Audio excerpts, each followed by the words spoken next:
So Steve, earlier you mentioned, I mean, we've heard that you spent some time on the inside of the penitentiary because of all this mess.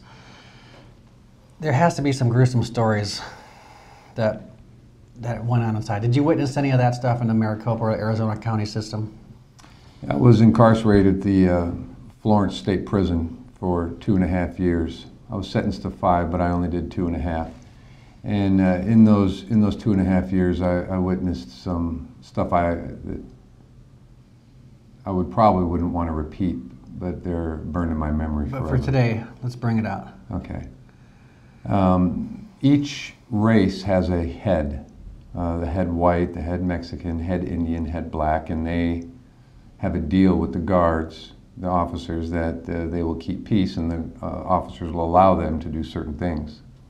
And this one such fellow, this head white guy, the guards would, whenever a young male would come out of the yard, a newly convicted young man, 18 years old, newbie, 19, a fish, fish, they would put him in his housing unit because they knew what was going to happen to him. What was that? He was sodomized, raped, and forced to walk behind this white guy like a little dog, so everybody would know that that was his...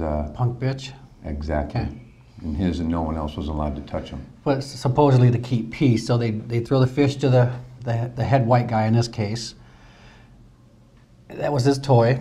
So what was the purpose of that? Just to keep the peace, allegedly.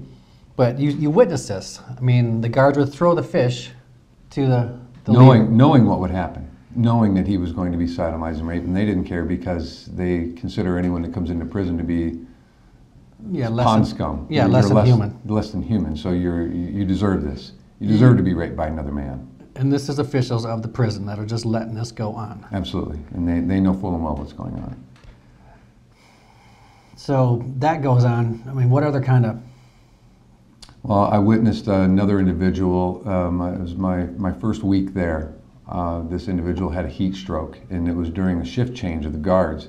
And one of the guards that was walking past to his housing unit walked by, and we told him that this guy just fell out, and we didn't, you know, he's dying. And he says, well, I'll call. And he gets on his radio. I start to perform CPR on this individual since I know it.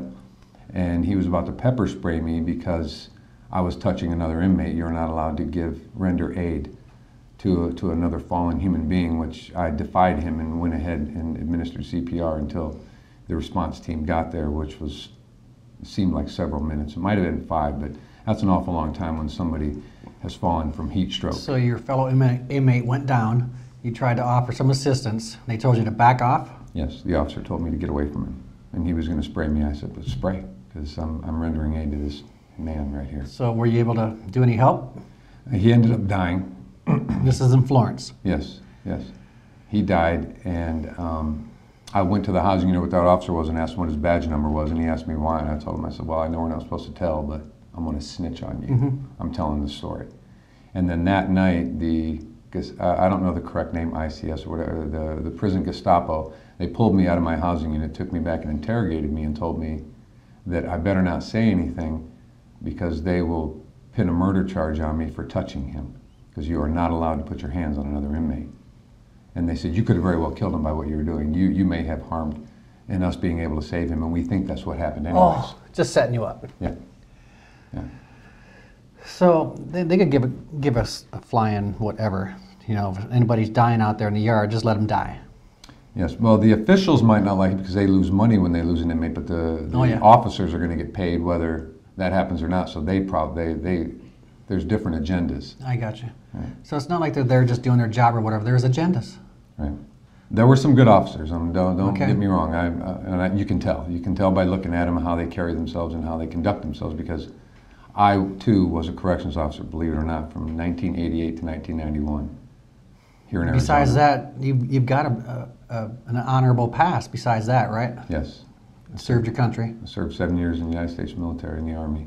Then served in the correction. Served in the corrections field. Falsely accused. Falsely accused, imprisoned. Was there anything else, you know, that you wanted to share with us from inside that people just don't hear about or need to know about? Well, I guess it would be the least of the two, besides being raped and allowing a human being to die. The officers, some of them would allow the head or other. They would set up a situation where you could privately go take 4 or 5 guys and go beat somebody up. I have one question. You hear it every so often. How does the contraband get in? Is there some kind of... It's very difficult through visitation, but it does happen through visitation where a kiss is allowed and a balloon will be passed through the mouth, and the inmate will swallow the balloon, and then he has drugs that way. I'm not even referring to... The most part is officers. Really? Officers bring it in. They can make a lot of money. I actually know personal stories that people used to brag about smuggling in, correction officers.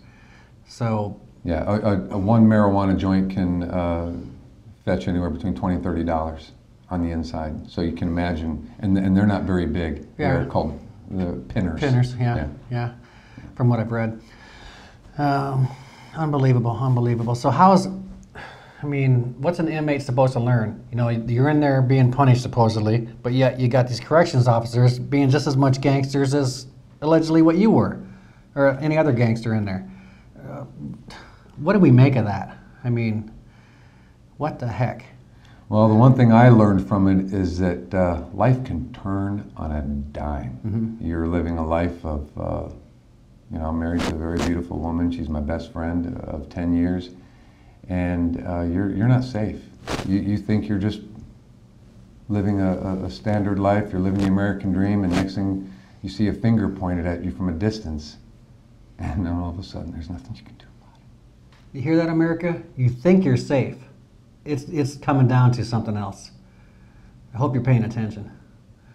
Steve, any parting words? Anything else you want to say? Share with us? Every second that you live on this earth, and use it well. Cherish it, right? Do not throw your seconds away. Good man. Good man. Thanks for sharing your time and stories with us. I appreciate it. All right, buddy. All right.